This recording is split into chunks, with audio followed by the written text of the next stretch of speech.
Hello, bienvenido, bienvenida a este vídeo donde vamos a hablar de dinerito y de hostelería. Porque estamos con Floren, que tiene una gestoría tradicional, pero especializada en hostelería, así que nos va a saber contestar preguntas como el margen de rentabilidad que debería tener un negocio de hostelería, el margen de personal y algunas otras cosas que han ido surgiendo durante la conversación. Así que, bueno, bienvenido Floren, te presento. Muchísimas gracias y vamos a ello.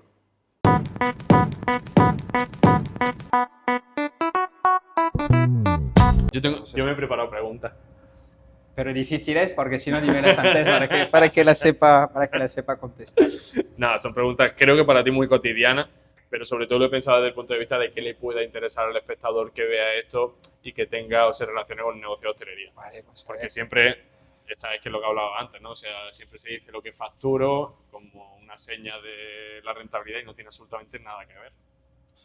Absolutamente nada, pero de todo eso ya iremos hablando. O sea, un gestor en la hostelería realmente su papel, ¿cuál es? Presentar modelos y ya está, ¿no? La mayor parte de las gestorías sí, generan una contabilidad, pero para presentarla básicamente a Hacienda. ¿Y cuál es la propuesta que hacéis desde AdmiGusto? Actuamos como gestoría tradicional, Ajá. es decir, la que está acostumbrado el cliente, pero además somos asesoría consultoría. La trabajamos, sacamos ratios, asesoramos a nuestro cliente para que sea capaz de sacar el mayor rendimiento posible a su negocio.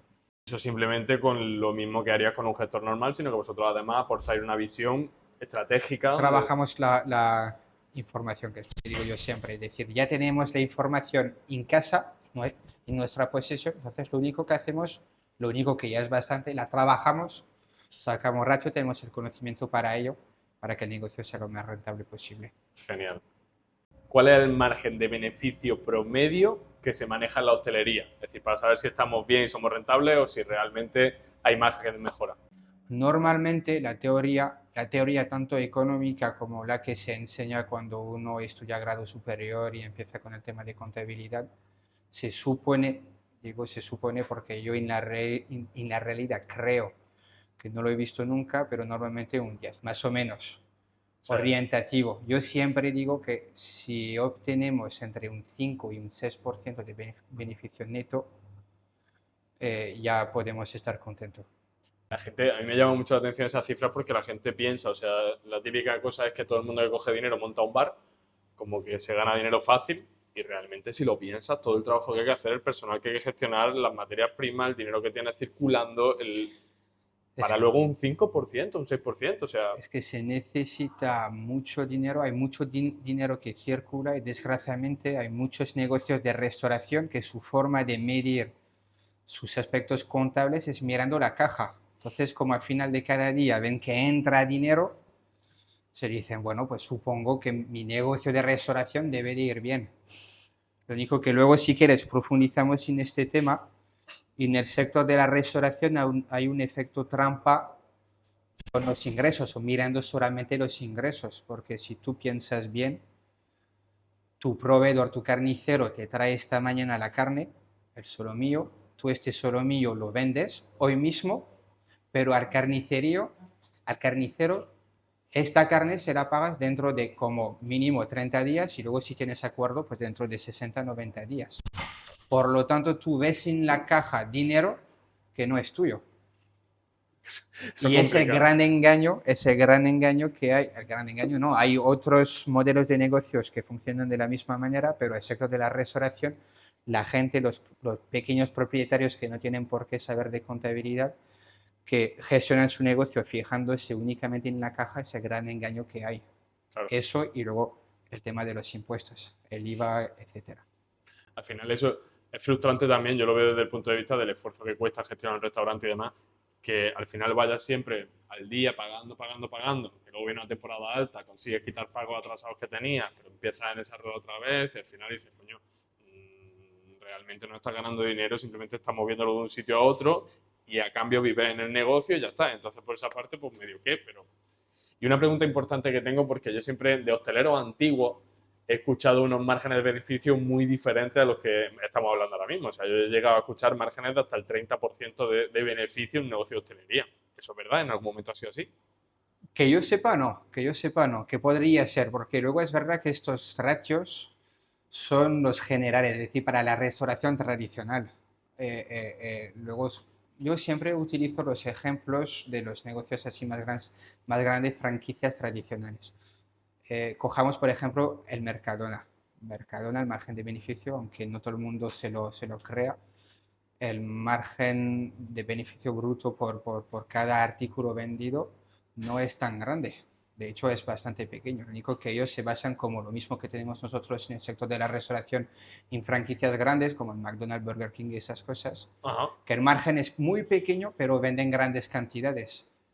Y luego hay tipos de negocios que son más rentables que otros. Cojamos, por ejemplo, pizzería, cuando pensamos en el coste real de una pizza, harina, agua, levadura, salsa tomate y un par de ingredientes más, y a precio que se venden ahora, pues es verdad que sí que puede haber negocios más rentables que otros, pero hasta un 30 a mí así de forma intuitiva me parece excesivo. Yo creo que sé por qué era, y es porque antes a lo mejor no se daba de alta a todo el mundo y porque no Y sé de eso dónde sigue, a saldría. ver, el sector de la restauración sigue siendo uno de los sectores que más dinero mueve.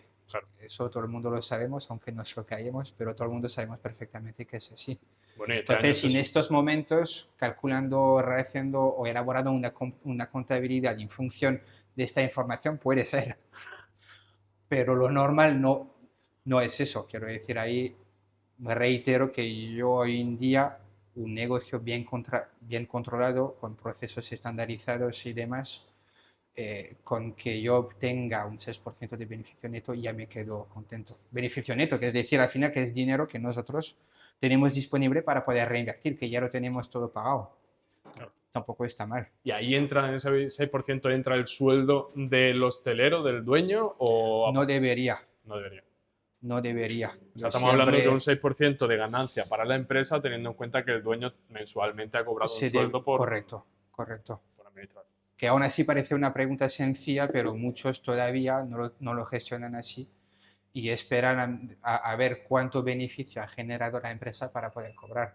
Claro, Cuando las cosas si las planificamos desde el principio se suele hacer muchísimo mejor. Es decir, el empresario, como cualquier otra persona, socio trabajador, se tiene que ingresar una nómina y por lo tanto esta nómina le debe de aparecer como gasto claro. y no lo debe luego de restar de beneficio neto. Beneficio neto en un principio es un dinero para, no sé si es si es una sociedad, pues para repartir cierta parte de este beneficio bajo la forma de dividendos o si no reinvertirlo. Claro.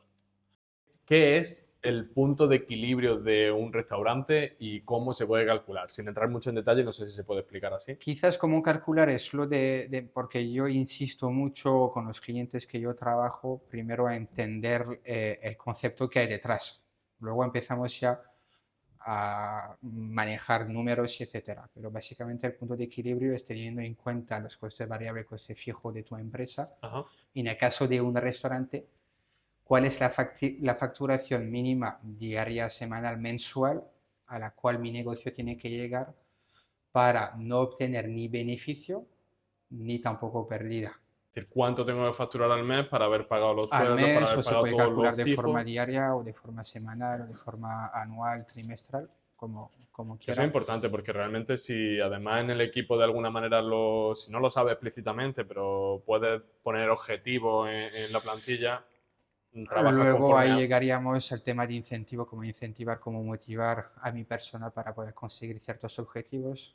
Obviamente, en cambio de que ellos también puedan optar a cierto beneficio o cierta parte, poder optar a cierta parte de este beneficio, pero sabiendo que además el negocio de la restauración es un negocio a ver, que hay temporadas del año donde se trabaja mucho y otras temporadas donde no se trabaja nada. Entonces, teniendo el punto de equilibrio anual, pues a partir de ahí calcular el trimestral en función también de las temporadas. Dice, pues ahora es la temporada fuerte, tenemos que apretar porque tenemos que facturar muchísimo más que nuestro punto de equilibrio para que luego cuando llegue la temporada baja lo podamos compensar y no incurramos en ninguna pérdida excesiva, etcétera. Yo he escuchado de algún cliente que me ha contado que su objetivo decía, lo importante aquí es que de lunes a viernes haya un algo, porque el fin de semana tengo claro que lleno, pero como haga un vacío, un cero, o o cerca del cero en algún día de la semana, él ya tenía calculado que decía, ya se me va de madre. O sea, hablando de esta facturación semanal que hay que tener, si fíjate hasta dónde llega el pensar que tienes un negocio abierto 7 días o 6 días y que solo 2 vas a facturar fuerte. El resto tienes que hacer un mínimo porque si no, da igual lo que facturen esos 2 que no sale el beneficio. Eso puede ser, pero muchas veces viene dado también de seguimos funcionando. A ver, el sector de la restauración de forma general ha tardado y está tardando mucho en implementar tecnologías y trabajar de forma más rentable, más eficiente. Pero hoy en día todavía sigue existiendo este pensamiento de que un restaurante tiene que estar abierto 7 días a la semana, desayuno, comida, cena, invento, porque es la única forma de trabajar. Quiero decir, antiguamente sí que era eso cierto, pero porque las razones, la gente trabajaba en el sector de la restauración por otras razones.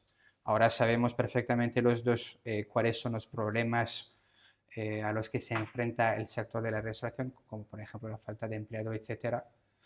Y quizás, a ver, yo siempre utilizo el ejemplo de que cuando uno estudia, por ejemplo, pues durante las 2 primeras horas que yo estoy ahí leyendo mi libro, estudiando, intentando memorizar, voy a trabajar de forma muy eficiente, porque estoy en forma, acabo de empezar y no hay ningún problema. Pero ¿tiene sentido realmente que yo me quede estudiando durante 18 horas? Ninguno, porque pasar de la primera hora a la segunda hora me va a suponer bastante eficiencia, pero en cambio pasar de la hora 17 a la hora 18 habré incrementado mi nivel de conocimiento de un 0,00 algo, o incluso al revés, hay un momento que en lugar de subir, cae, es decir, cuanta más horas yo sigo estudiando, más me canso Y menos y productivo. menos es productivo. Y el sector de la restauración funciona exactamente igual. Tenemos que buscar el punto de equilibrio, aunque no sea ahí el mismo del que hemos comentado antes, pero tenemos que buscar el punto de equilibrio en decir, pues tengo que trabajar, pero en ciertos momentos de la semana de la forma más eficiente posible. Y si a principio de semana no suelo facturar porque mis datos históricos me indican eso, pues quizás valga más la pena cerrar el restaurante, aprovechar estos 2 días de cierre para que mi personal descanse en estos 2 días y que luego sea más fácil poder contar con ese personal para el resto del día, poder ahorrar en luz, ahorrar en gas, etcétera, etcétera. Y al final, trabajando en muchos casos, trabajando menos se consigue ser más rentable, aunque sea Totalmente de un acuerdo. poco contraintuitivo, pero en muchos de los casos es realmente así. Totalmente de acuerdo. Es verdad que es muy doloroso para negocios que ya llevan abiertos tiempo y tienen cierta clientela, por ejemplo, de desayuno, que es lo más típico. Es decir, si realmente tu fuerte es el mediodía, ¿por qué haces desayunos cuando realmente te aumenta la plantilla, te aumenta la complejidad del negocio, tienes que estar más horas ahí y no es donde te da dinero? Esto se vio mucho en cuarentena, creo. O sea, en cuarentena cuando la gente tuvo que reducir mesas y darse cuenta de decir, hostia, pero si con 4 mesas menos tengo un camarero, 2 menos y es que Tampoco me sale está más funcionando rentable. tan mal, correcto. Pues básicamente ahí que al final nos hace falta de forma general estos choques externos, entre comillas, digo yo, para darnos cuenta de que la forma en la que llevamos trabajando años y años y años, quizás no digo que no sea la correcta, pero sí se pueda mejorar. Claro. Y hablando de choques externos, viene uno que se rumorea muchísimo, que es el tema de la caja única o el tema de que tu TPV esté enganchado totalmente con Hacienda y que todo lo que tú ticas vaya a Hacienda de verdad. El tema de Verifactus, sí, para justamente evitar eso, básicamente se trata de evitar que se mueve dinero en vez, es decir, al final pues tengo que contar, mi negocio tiene que poder contar con un logicial, con un software, ese software tiene que ser aprobado por Hacienda, mis facturas las debo de emitir a través de ese software y toda mi caja, pues obviamente los TPV vinculan o hacen arqueo entre la caja y los ingresos que hemos obtenido durante el día. Eso es delicado, ¿eh? Porque hay Entonces, mucho... hasta ahora hay muchos negocios que gestionaba su contabilidad, sus ingresos, su TPV con, entre comillas, un fichero Excel Sí, al cual no tenía acceso a Hacienda y al cual muchos negocios pues terminaban llevando una doble contabilidad, una oficial que presentaban a Hacienda y otra secreta. sí, Y ahora ya no. Ahora ya, entonces, ahí, para mí, en mi opinión, hay dos problemas. El problema del que más se habla es el justamente de que a partir de ahora todos los ingresos se tendrán que declarar y por lo tanto se tendrá que tributar por ellos. Pero luego el segundo gran problema que veo yo es que España hay que tener en cuenta que, y yo eso lo digo además desde mi punto de vista, que he viajado bastante, etcétera, España en tema de digitalización para el sector de la restauración existe un montón de herramientas. ¿Cuál piensas tú que es el porcentaje del sector de la restauración en España hoy en día que tiene implementada estas herramientas de digitalización, más o menos? ¿Me sabrías decir? Yo diría que baja de un 30 seguro. ¿Mucho menos o qué? Yo creo que no tengo el dato exacto, o no lo recuerdo mejor dicho, pero creo que un menos del 10% a nivel nacional. Menos del 10%, existe un montón de herramientas, pero otra cosa es que estas herramientas estén implementadas en el sector de la restauración y se utilicen. Y el Verifactu, a mí el segundo gran problema que tiene es justamente este. Primero, vamos a intentar combatir que el sector de la restauración, entre otros, no tenga que mover dinero en B, pero otra cosa es que luego nos tenemos que asegurar que lo tenga bien implementado correctamente y que haya hecho este esfuerzo de implementar un logician, un software nuevo al negocio. Es decir, que el Verifactur va a obligar a que todo el mundo tenga la contabilidad entera en A y había gente que era rentable gracias a tener una caja B. Eso ahora va a ser duro de gestionar. Va a ser duro al final, desgraciadamente, y no quiero ser malinterpretado ahí, pero como tú bien sabes, yo que me dedico, soy cocinero, pero también me dedico a aspectos económicos, pues al final los negocios más fuertes sobrevivirán y los más débiles, los que no están haciendo las cosas correctamente, caerán por el camino. Quiero decir, al final eso... Claro, es que, o sea, ahora tal y como yo lo veo, tal y como yo lo veo ahora, el que haciéndolo todo en A sea rentable, maravilloso, vendría ya con cierta estructura, con cierta forma de hacer. Pero el que tenga que hacer el cambio de estar trabajando con una contabilidad doble, hacerlo todo en A, se va a encontrar problemas de rentabilidad y eso se soluciona de forma concreta. Subo los precios, lo sufre la clientela, o ajusto personal o ajusto operativa interna, cosa que seguramente me sea un reto interno, o simplemente asumo que mi negocio no era lo rentable que yo pensaba en el momento que lo legalizo entero. Las tres cosas a la vez. Yo pienso, a ver, y te comento por qué. Porque, a ver, yo primero quiero también hacer hincapié, y yo siempre lo digo, no porque yo justifique que se tenga que, como es obvio, mover todo el dinero y nada, etcétera, eso significa que estoy de acuerdo con la carga impositiva a la que se tiene que enfrentar pues, autónomos de forma general y, en nuestro caso, el sector de la restauración. Yo creo que hay muchas cosas que se deberían de mejorar, que se deberían de cambiar para justamente fomentar los negocios pequeños, para que cojan volumen, que puedan empezar a facturar de verdad siempre un poquito más. Y entonces cuando ya hayan corrido rumbo, que no sé si se dice así, cuando ya tengan cierta marcha, pues ya entonces aplicarle cierto tipo marginal y Sí, positivo. sí, ya cobrarles cuando Llámalo como tenga. tú quieras. Cuando Pero eso tenga. es otro tema totalmente aparte. Aún así, yo pienso que si existe una ley, existe una normativa, pues nosotros nos tenemos tenemos que cumplirla y listo. No queda otra. Una cosa que has dicho, y creo que es muy interesante, es un tema que yo insisto mucho y me gusta indagar en este tema, es que hablamos de subir los precios de venta, subir los precios de mi carta, por ejemplo. Y cuando uno estudia en una escuela de hostelería, o estudia en un grado superior o por su cuenta en cualquier escuela que tenga que ver o que forme a la gente para luego poder ser propietario o trabajar en negocio de restauración, siempre hablamos de la fijación de precios dejando entender a la persona que el método correcto es empezar con el coste, es decir, realizando escándalo. Yo conozco el precio unitario, cuánto cuesta cada plato que yo tengo en mi carta, y aparte de ahí aplicar un multiplicador, que es la forma más simple, o calcular a partir de ahí el precio de venta al público. Ajá. Yo donde lo que me gusta justamente indagar, y es porque es contraintuitivo, es que deberíamos de hacerlo todo al revés. Quiero decir, Los únicos dentro de nuestro sector, los únicos capaces de fijar precios son los negocios, los restaurantes gastronómicos, porque tienen una propuesta disruptiva, diferente, no tienen tanta competencia o no tienen tanta competencia en el mismo Zona. rango donde compiten ellos, y por lo tanto se pueden permitir el lujo, entre comillas, de fijar precios. Los otros restaurantes, en términos técnicos, decimos que son tomadores de precio. No lo elijo yo. La patata brava, miro los 10 restaurantes, los 10 locales que están alrededor, que son mi competencia directa, miro a qué precio tienen fijados ellos la patata brava y lo lógico es que yo en función de eso establezca mi precio de venta también.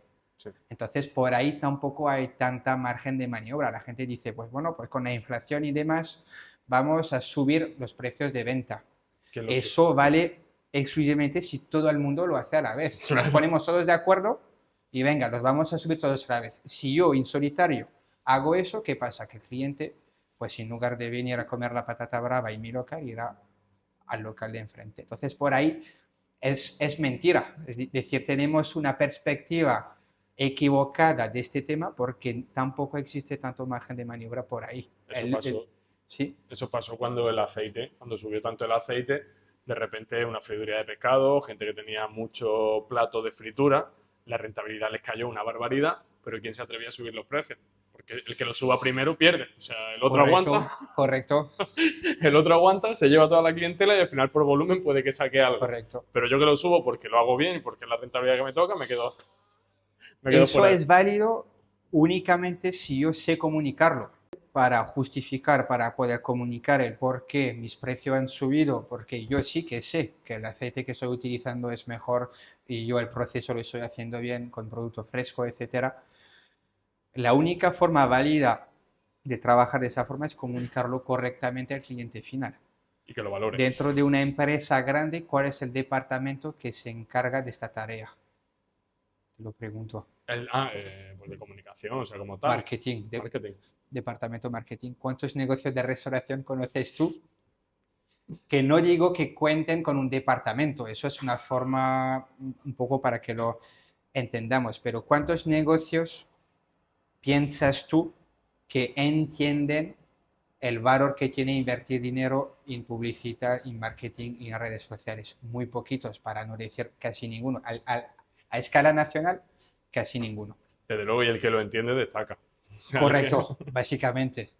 Entonces, por este lado no se puede trabajar mucho. La parte más eficiente, la que podemos trabajar con más eficiencia, es la parte de los costes. Trabajar de forma más estandarizada, de forma más eficiente, más rentable, ser más productivo, incorporar tecnología nueva. Cuando hablamos de tecnología no son necesariamente equipos. La gente piensa que tecnología, ordenadores, y no es así. Es simplemente procesos de trabajo que me permiten generar en una hora lo que antes generaba en 4 horas y media. O por ejemplo, una cosa que yo ya no concibo, o sea, en el año 2025 que estamos ahora grabando este podcast, no concibo que haya un negocio de hostelería que no tenga un sistema de software para gestionar los costes, para gestionar todo. O sea, desde los pedidos, los proveedores, los escandallos, incluso la organización del personal en cocina, qué hay que hacer cada día, o sea, más que nada por dos cosas. Lo primero por coherencia y por evitar tareas, vamos a decir, que son redundantes o que son muy costosas de hacer a mano, como tomar los registros de temperatura, etcétera, etcétera. Pero sobre todo por los datos que te ofrecen. Porque a una persona como tú le dan datos reales del negocio y puedes cambiar la rentabilidad muchísimo. Es oro, literalmente. Literalmente, o sea que no es ningún símil. De ahí surge justamente la propuesta de valor que estamos trabajando nosotros. Es que muchos negocios de restauración, las personas, los propietarios, son como mucho cocinero y como poco entendidos de la gastronomía, pero sin necesariamente conocimiento en gestión administrativa. Y ojo, no lo digo como crítica, simplemente que son dos cosas diferentes. Una cosa es cocinar, otra cosa es la sala y una tercera cosa es la gestión administrativa de todo ello. Me hace mucha gracia la frase que seguro que la has escuchado alguna vez también a cocineros de decir, cocinan muy bien, deberían montar un restaurante. ¿Qué relación hay? A ver, de hecho tú lo sabrás como yo o incluso mejor que yo, para ser cocinero sí que hay que saber cocinar, para ser jefe de cocina ya un poco menos, no es tan imprescindible el saber cocinar bien, sí que hay que entender de otros temas. Y luego para ser propietario de negocio de restauración, aunque sin saber cocinar se puede hacer, pero porque son tres patas distintas, son Claro. tres cosas distintas. O sea, yo en mi experiencia, el perfil de cocinero normalmente no es el perfil de gestor. O sea, todo lo contrario. Es todo al revés. Todo lo contrario. Normalmente es una persona creativa, espontánea, cosa que en gestión administrativa pues solemos funcionar al revés. Somos gente, personas más cuadradas, más organizadas. Nos gusta mucho hacer previsiones, cosa que normalmente al cocinero no le gusta saber lo que va a hacer hoy y mañana y no le hables de lo que vaya a hacer la semana que viene, porque ya Llego, te miro, contestará que según los productos que encontrará en el mercado, pues a ir a, tal que cual. me parece bien, ojo, que no, pero simplemente tenemos que buscar la forma de compatibilizar, de poder unificar estos dos perfiles para que juntos podamos trabajar de la forma más eficiente posible. Para mí está ahí, porque yo siempre he entendido, bueno, siempre no, pero en los últimos años entiendo que hay dos tipos, por englobarlo muy grande, de negocios de restauración. Está el gastronómico, donde su propuesta de valor es precisamente la experiencia gastronómica hacia el comensal, y ahí se valora el producto, se valora la técnica, se valora la creatividad, se valora la puesta en escena, se valoran muchas más cosas. Y luego están los negocios de restauración que simplemente quieren dar una comida de calidad, una estable, ser estable, tener una clientela y atenderla con cariño y bien. Y el problema para mí viene cuando un negocio, vamos a decir, de restauración tradicional o normal, quiere imitar o coger cosas de un gastronómico y ahí se dan cuenta, no sé, cuéntamelo tú, o sea, a nivel de coste, ¿qué puede implicar eso? Porque solemos mezclar las dos cosas, o siempre digo yo que no sabemos distinguir, como bien lo acabas de describir, estos dos modelos de negocios que al nivel administrativo son muy diferentes. El problema, que no es solamente un problema, y ahí de nuevo no estoy criticando, simplemente es la vía evolutiva del sector de la restauración, es que hubo un tiempo donde el sector de la restauración, los cocineros estaban casi dejados de lado, era una profesión no tan valorada como hoy en día. Como minero. Correcto, básicamente. Y hoy, pues, hemos salido de detrás de los fogones de nuestras cocinas, la gente valora más nuestro trabajo. Eh, Se hacen siempre más libros de cocina, más programas televisivos también. ¿Qué pasa? Que la nueva generación, incluso las generaciones actuales, toman lo que ven ahí como única verdad. Es decir, ellos se piensan que todo el tejido empresarial del sector de la restauración está compuesto por lo que ven en la televisión, es decir, restaurante gastronómico donde yo abro un negocio porque, como bien decías antes, cocinaba bien y voy a destacar con mi propuesta disruptiva. Y no es así, realmente, pues eso lo consiguen lo mismo que en el deporte. Puedes ser muy bueno jugando al fútbol. De todos los que juegan al fútbol, muy pocos llegan a vivir de ello, a trabajar a nivel profesional, a jugar a nivel profesional, mejor dicho, etcétera. Pues funciona exactamente de la misma forma. Y yo eso no lo estoy criticando, siempre lo comparo ahí de nuevo con empresas más grandes. Las empresas más grandes, como te decía antes, cuentan con el departamento de marketing, el departamento financiero, el departamento operativo. Y si te fijas, siempre las empresas así eh, escalables siempre cuentan con un departamento de I+D. Y un restaurante es inviable a nivel normal. Quiero decir, hay que tener en cuenta que el 80% de los negocios de restauración que componen el tejido empresarial a nivel español son microempresas, ni siquiera son pequeñas empresas, son microempresas. Esas microempresas no pueden contar, de la misma forma que no cuentan con un departamento de marketing, no pueden contar con un departamento de investigación. ¿Qué pasa? Que este trabajo sí que lo pueden hacer los restaurantes gastronómicos. Fíjate, tú hace 50 años casi nadie utilizaba un sifón, casi nadie utilizaba la cocción al vacío, casi nadie.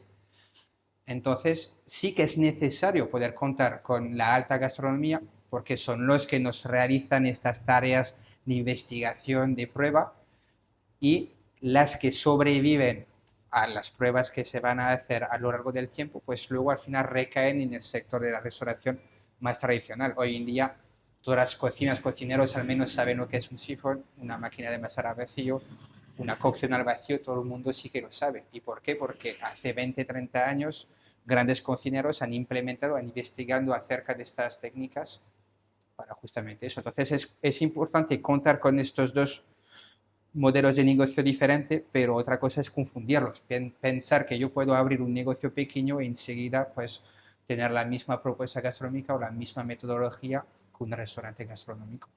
Ahí vienen muchos problemas porque el personal ni de lejos es el mismo, porque el departamento de I+D o sea, al final estoy de acuerdo contigo que los restaurantes gastronómicos abren camino para que luego puedan... O sea, es como la NASA, el pañal lo inventó la NASA. Ahora, haciendo la tontería, es verdad, o sea, Sí, un bueno. avance que en su momento era algo de vanguardia, algo tal, oye, si cala de verdad es funcional y tal, ya llega luego al resto Claro, claro, así del es. tejido.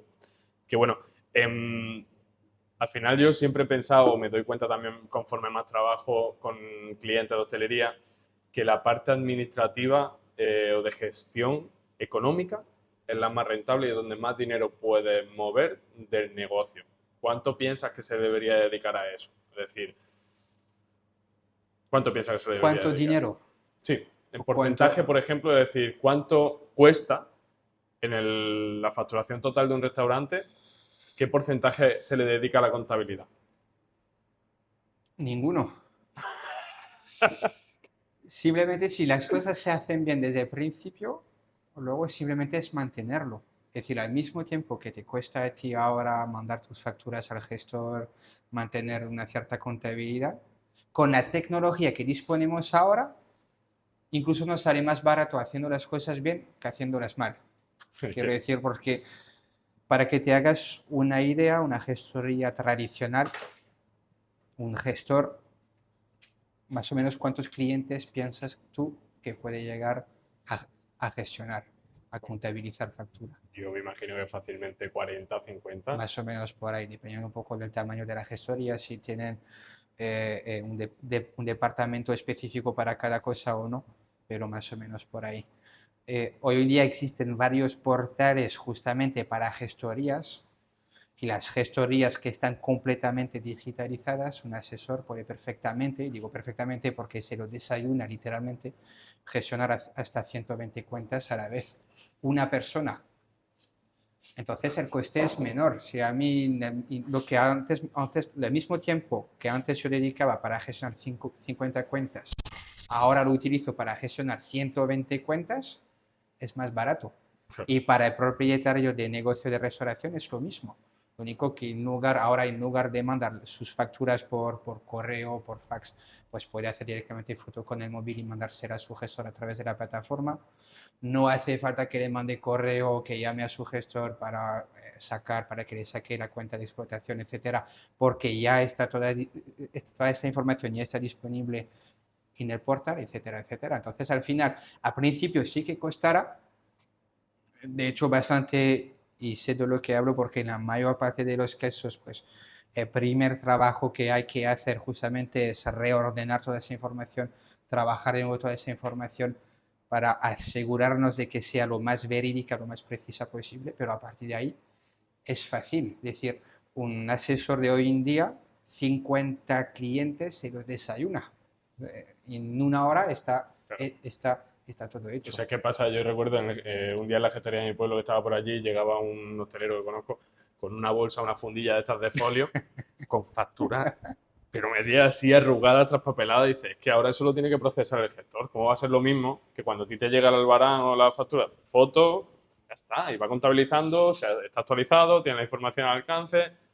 Es decir, me llama mucho la atención pensar que el sitio donde más rentabilidad puedes ganar en un negocio de hostelería es precisamente la gestoría, en la administración, en la parte de controlar las cuentas y todo eso. Y realmente eso es el menor coste, ¿no? O sea, de todo lo que puedas llegar a tener que pagar. Es lo más rentable, quiero decir, aunque hay clientes que ahora por poder optar a este portal tengan que pagar una cuota mensual ligeramente más alta de la que están pagando hasta el momento, es la inversión quizás no, seguramente más rentable que puedan hacer.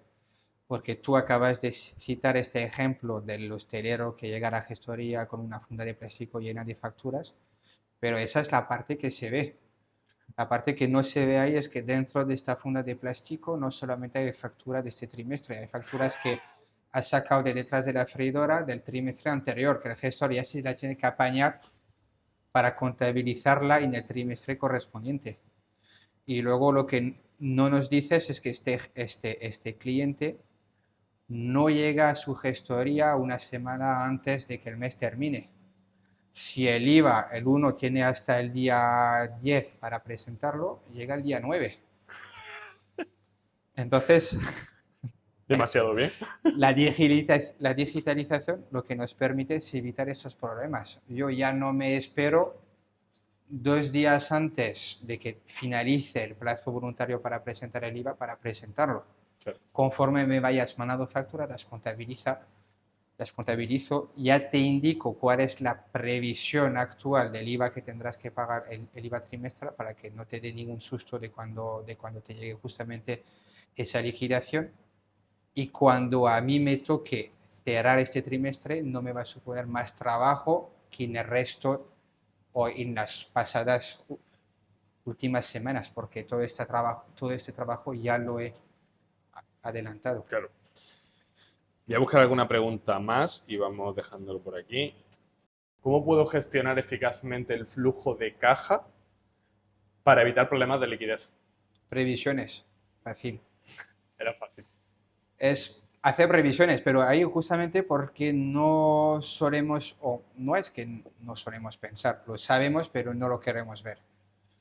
Que cada 3 meses tenemos que liquidar el tema del IVA, tenemos que pagar el IRPF, en el caso de tener sociedad, pues en el mes de julio tenemos que liquidar el impuesto sobre sociedad, y todo eso al final nos supone importante desembolso de dinero de cosas que en un principio no tienen nada que ver de forma directa con los ingresos gastos, es decir, con la parte operativa del negocio de restauración.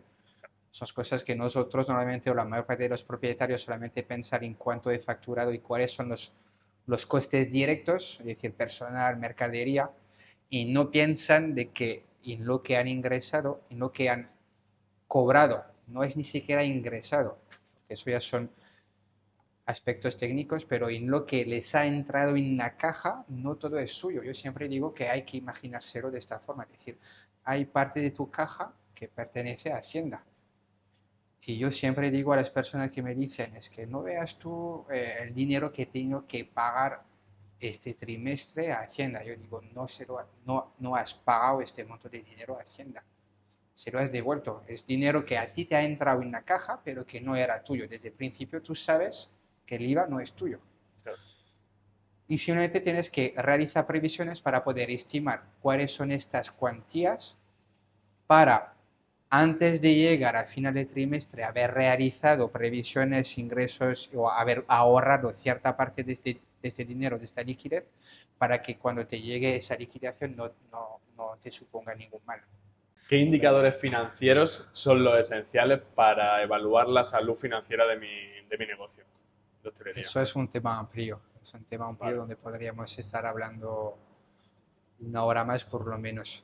Porque primero, antes de abordar el tema de ratios, hay que empezar a entender que informes contables principalmente existen tres, y los tres te enseñan una información diferente. Es decir, tienes tus flujos de tesorería, que son los que me comentabas antes, que es básicamente cuánto dinero entra en mi caja, cuánto dinero sale.